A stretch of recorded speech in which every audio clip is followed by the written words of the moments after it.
రాష్ట్ర వ్యాప్తంగా సంచలనం సృష్టించినటువంటి డోర్ డెలివరీ హత్య కేసు ఇప్పుడు అనేక మలుపులు తిరుగుతుంది.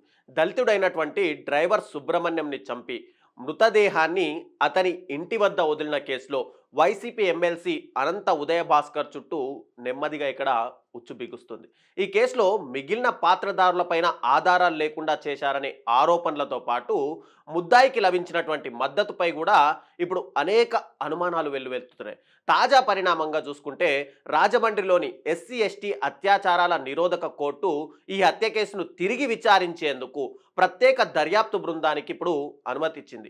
90 రోజుల్లోపు అనుబంధ ఛార్జ్ షీట్ దాఖలు చేయాలని చెప్పి ఆదేశాలు కూడా జారీ చేసింది. దీంతో విచారణ తిరిగి వేగం పుంజుకునే అవకాశాలు మనకు స్పష్టంగా కనిపిస్తున్నాయి. అయితే వైసీపీ ప్రభుత్వ హయాంలో అప్పటి పోలీసు అధికారులు ఎవరైతే ఉన్నారో వాళ్ళందరూ కూడా సమగ్రంగా దర్యాప్తు చేయకుండా కేవలం ఎమ్మెల్సీ అనంతబాబునే నిందితుడుగా చేర్చారని చెప్పి ఇందులో మరికొంతమంది పాత్ర ఉందనే అనుమానాన్ని కూడా ఇక్కడ సుబ్రహ్మణ్యం తల్లిదండ్రులు వ్యక్తం చేస్తూ రాష్ట్ర ప్రభుత్వానికి గతంలో వినతులు కూడా ఇచ్చారు. అయితే సమగ్ర దర్యాప్తు చేసి బాధ్యతలపైన చర్యలు తీసుకోవాలని చెప్పి తమకు న్యాయం చేయాలని చెప్పి వాళ్ళు కోరారు. ఈ మేరకు కూటమి ప్రభుత్వం కేసు విచారణకు ప్రత్యేక దర్యాప్తు బృందం ఏర్పాటుతో పాటు ప్రాసిక్యూషన్కు సహకరించేందుకు ఇక్కడ ప్రముఖ న్యాయవాది ముప్పాళ్ల సుబ్బారావును నియమించగా కేసు సమగ్ర దర్యాప్తులకు అనుమతి కోరుతూ ప్రాసిక్యూషన్ దాఖలు చేసిన పిటిషన్ పైన ఈ నెల 18వ తారీఖున విచారించినటువంటి న్యాయస్థానము జూలై 22న ఒక తీర్పును వెలువరించింది.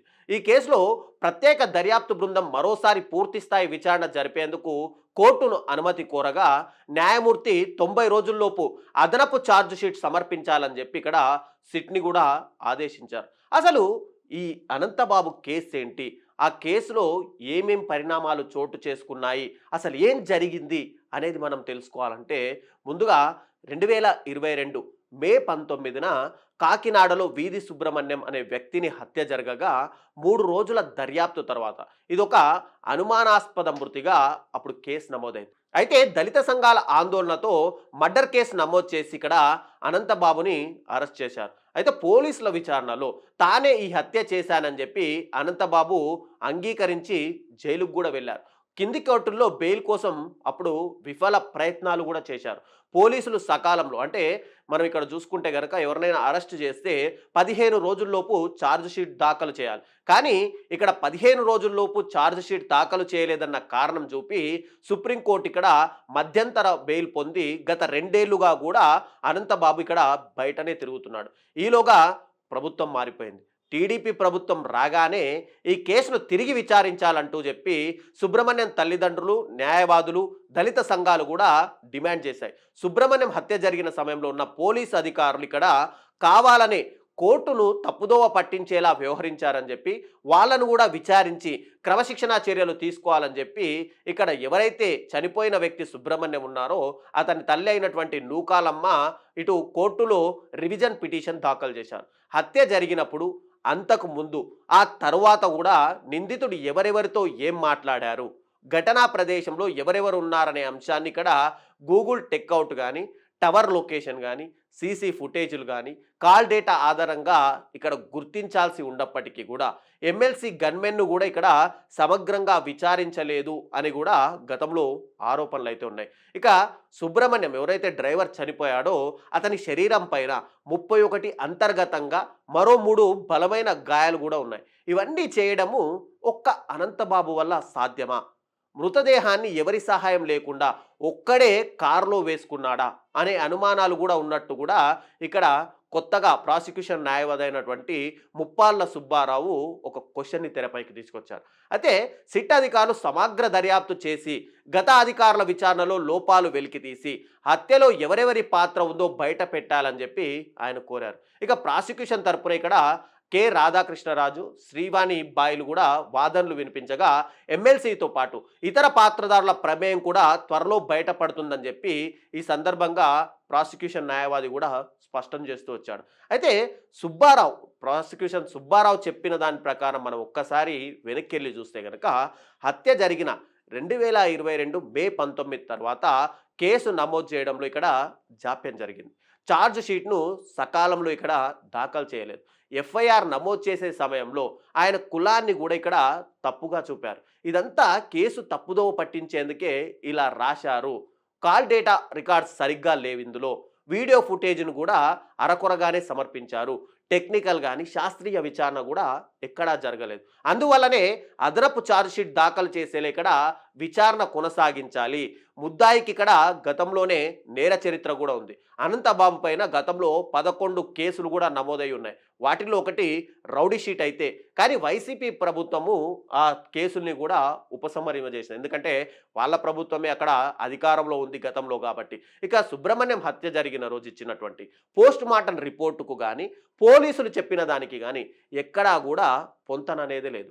పోలీసులు కావాలనే ఈ కేసుని ఇక్కడ తప్పుదోవ పట్టించారు. ముద్దాయికి అనుకూలంగా వ్యవహరించేందుకే ఛార్జ్ షీట్ని ఇక్కడ 28 రోజుల తర్వాత కోర్టుకు సమర్పించారు.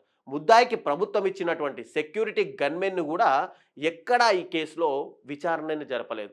ఇక ఈ కేసులో పోలీస్ అధికారులైనటువంటి రవీంద్రబాబు కానీ మురళీ కృష్ణారెడ్డి లాంటి వాళ్ళని తిరిగి విచారించాలని చెప్పి ఇక్కడ హతుని తల్లైనటువంటి నూకాలమ్మ కోర్టులో కోరింది. ఎస్సీ ఎస్టీ కోర్టు కూడా అందుకు అనుమతి కూడా ఇచ్చింది. ప్రత్యేక సిట్ ఏర్పాటుకు కూడా ఆదేశాలు జారీ చేసింది. అందువల్ల కేసు ఇప్పుడు విచారణతో దూసుకుపోతుందనే చెప్పుకోవాలి.